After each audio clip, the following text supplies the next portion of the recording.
Let's try a memory test. Here are 10 chores for you to do today. Try to remember them all, and I'm going to test you on this. Ask Arlene to bring your hoodie with her when she comes over. Get the oil changed in the car. Buy a Valentine's Day gift.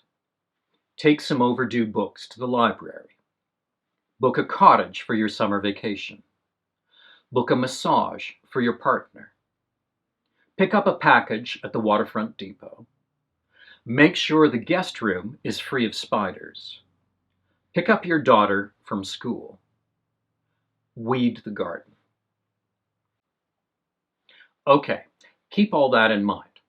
Now, first-year psychology is an incredibly general course. It covers a huge amount of ground, so it can become kind of like an academic variety show. In mine, the instructor amused us for an hour by discussing mnemonic devices and the theory behind them. These are tools to help you remember things, just like the list I gave you.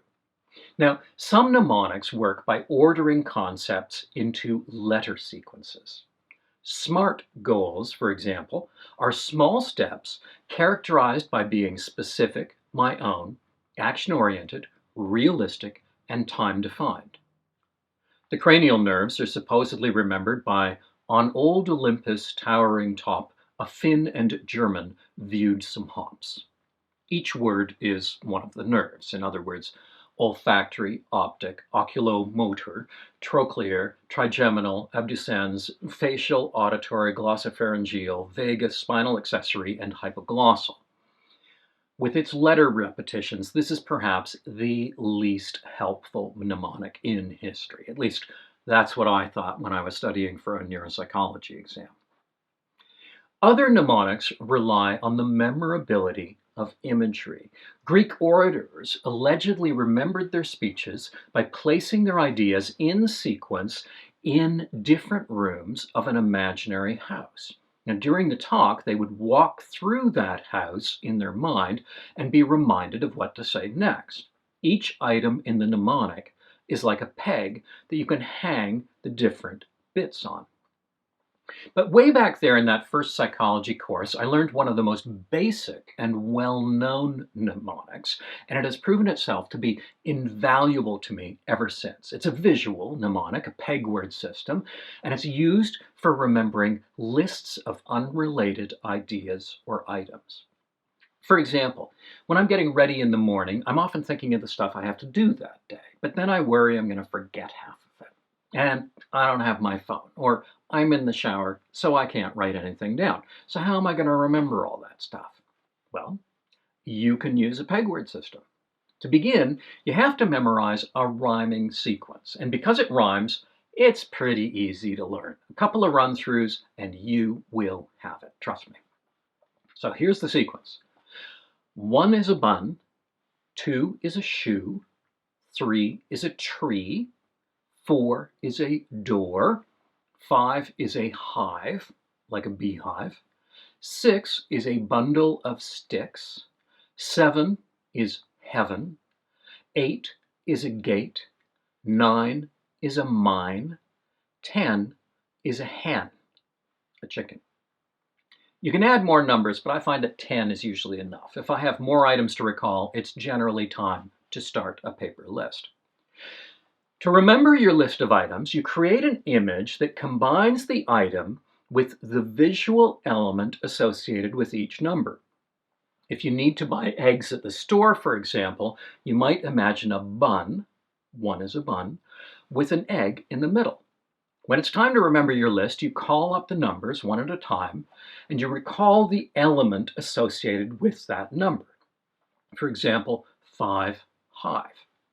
And then you retrieve the image that you created. The last image you created for that element will usually be quite accessible to memory. A bun. Like an egg muffin. I need eggs.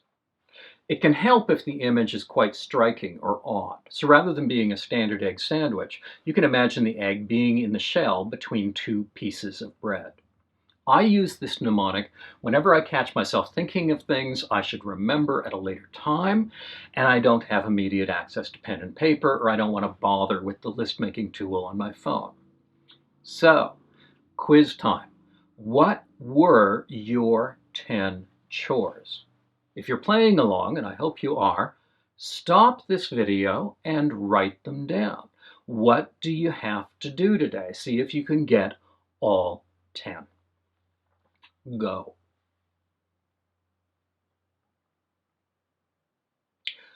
And remember, it's only been a couple of minutes. How many would you get an hour from now? Okay, long enough. I'll assume either you've done it or you're not going to. So now let's use the pegword strategy to remember those items. 1 is a bun. You have to call Arlene to remind her to bring your hoodie that you left at her house the last time you were there. 1 is a bun, so you have Arlene wearing your hoodie with buns in her hair. Maybe they're actual buns, like hamburger buns, and they make the hood stick out in a weird way. 2 is a shoe. You need to take the car in to get the oil changed. So you put someone in your car dangling their shoes outside, and maybe there's oil dripping from their shoes. 3 is a tree. You want to buy your partner something for Valentine's Day. So you imagine a tree in the shape of a red heart. 4 is a door. You need to return some books to the library. So it could be the door to the library, or you imagine a door in a wall of books. 5 is a hive. You want to book a cottage for next summer's vacation. So you imagine a cottage that's filled with beehives. 6 is a bundle of sticks. So you want to book a massage for your partner. So you imagine the bundle of sticks people sometimes use for essential oils, maybe put on top of a massage table. 7 is heaven. You have to pick up a package down by the dockyards. So you imagine a dock that maybe leads off to heaven, and maybe your package is sitting at the near end of it. 8 is a gate. You notice that there have been spiders in the spare room in the basement where you're hosting a guest this weekend, and you want to get rid of them. You imagine spider webs covering a gate. 9 is a mine. You have to pick your daughter up at high school. Well, so you can imagine a new wing of the school that's just been built with a gold mine as part of it. 10 is a hen. You want to weed the garden today. So you imagine pulling up a chicken with one of the weeds. Okay, time to do the quiz again, but this time I'm going to make it harder. It's not enough to remember the chores. Now I want you to remember where they sit on the list, which number they are, right? So I'm not going to do them all. I'll just do a few and you'll get the idea. So what's number 4? Remember, 4 is a, what's the chore? What's number 7? 7 is, so the chore is, what's number 2? 2 is a, and the chore? And what's number 9? 9 is a, and what do you have to do? Okay, you get the idea. You haven't done much rehearsal with this, so don't worry if you didn't get some of those items. But you'll find very quickly you develop the ability to remember a set of 10 items. And if you have to, you can remember their order as well. Now, if this worked for you with someone else's to-do list, imagine how well it might work for a list of items that have personal meaning to you. Now, when could you use this strategy? Again, I use it whenever I have a few things I want to recall later. So anytime you have a list of items to recall and you don't have paper or an electronic device handy, in the shower, driving to work, eating dinner in a restaurant, or when you have a short list of things to remember and you don't want to keep checking your paper or your phone, like when you're doing a quick shopping trip. Or when you have to remember the order of a list. First, I'm going to Home Depot, then physiotherapy, then flower shop, then postal outlet, then pharmacy. Or when you have 5 things to say to someone, like maybe symptoms that you want to report to your physician, and you don't want to be looking at a script. Now that's a substitute for the Greek orator's imaginary house. You'd think that given the usefulness of this strategy, I would have taken the time to learn a huge set of mnemonic devices to assist me. But I haven't. This one is good enough for most purposes. Try it yourself. If you learn it, I virtually guarantee you'll find it useful and you won't regret it.